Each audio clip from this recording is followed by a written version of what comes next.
आप सुन रहे हैं शिव आराध्य ज्योतिष। मैं हूं डॉक्टर महेश आचार्य और आज के इस विशेष पॉडकास्ट में हम हस्तरेखा और न्यूमरोलॉजी, इन दोनों प्राचीन विद्याओं के माध्यम से आपके भविष्य को समझने का प्रयास करेंगे। आज का ये कार्यक्रम केवल भविष्य जानने के लिए नहीं है, बल्कि भविष्य की तैयारी समझने के लिए है। मित्रों, मनुष्य हमेशा ये जानना चाहता है कि आने वाला समय कैसा रहेगा। आज हम दो माध्यमों से ये समझेंगे। पहला हस्तरेखा शास्त्र और दूसरा न्यूमरोलॉजी यानी अंक ज्योतिष। इन दोनों को हम रोज अध्ययन करेंगे और वर्ष 2026 में कौन कौन से अंक भाग्यशाली रहेंगे, किन भाग्यांकों का उदय होगा और किन देवताओं की विशेष कृपा रहेगी, इन सब पर आज चर्चा करेंगे। हस्तरेखा हमारे हाथों पर लिखा हुआ भाग्य नहीं होती। हस्तरेखा हमारे कर्मों की कहानी होती है। जीवन रेखा हमें स्वास्थ्य और ऊर्जा का संकेत देती है। भाग्य रेखा हमारे करियर और संघर्ष को दर्शाती है। सूर्य रेखा मान सम्मान और यश का मार्ग दिखाती है और मस्तिष्क रेखा हमारी सोच और निर्णय क्षमता को बताती है। याद रखिए, हस्तरेखाएं समय के साथ बदलती हैं क्योंकि कर्म बदलते हैं। अब बात करते हैं न्यूमरोलॉजी की।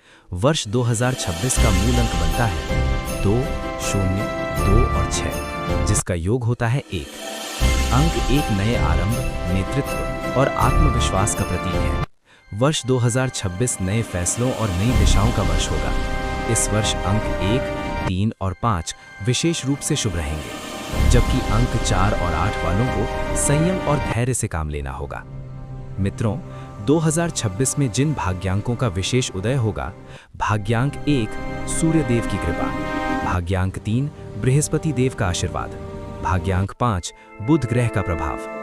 इस वर्ष सूर्यदेव, बृहस्पति देव और गणपति जी की विशेष कृपा देखने को मिलेगी। ये समय श्रद्धा के साथ कर्म करने का है। जब किसी व्यक्ति की हस्तरेखा मजबूत होती है और उसका भाग्यांक भी अनुकूल होता है, तब जीवन में प्रगति तेज होती है। लेकिन यदि रेखाएं कमजोर हों और अंक मजबूत, तो मेहनत जरूरी है।